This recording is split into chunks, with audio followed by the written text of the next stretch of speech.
Aspire fam, it is February 20th. Today is our Olympic lifting today, and we're going to focus on the snatch.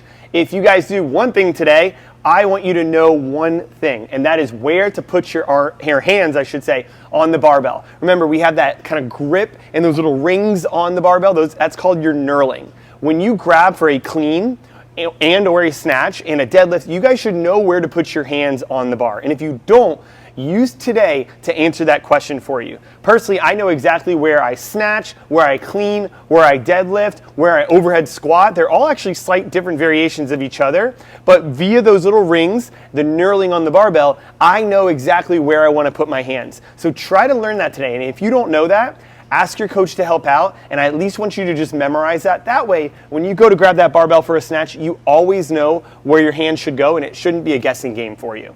Awesome. Guys, one of the exercises in your conditioning portion, overhead squats. I think personally one of the toughest, most difficult movements to do in CrossFit just because it requires a lot of mobility, a lot of core strength, and a lot of willingness to get out of the bottom of that squat, all right? So my biggest tip for you, all right, so when you are doing your overhead squats, your elbows and your armpits should always be showing, all right? As soon as those armpits and elbows cave, that barbell's gonna cave, core's gonna cave, and that barbell's gonna come down, all right? Even if you have to, use a PVC pipe for the overhead squats. If you do not have the mobility to do with an empty barbell, that is fine. Grab a PVC pipe, do the motion, all right? The only way you're gonna get better at doing exercises like overhead squats is only doing them, all right?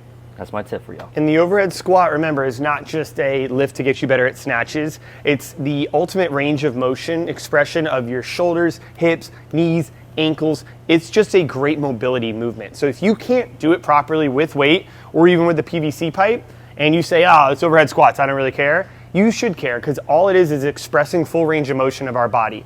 A healthy body that moves really well can do an overhead squat, even if that's just the PVC. So work on that with the PVC today at least, guys, and if you can, build from there. If not, stick with the PVC and make it more about doing the movement right today. Absolutely.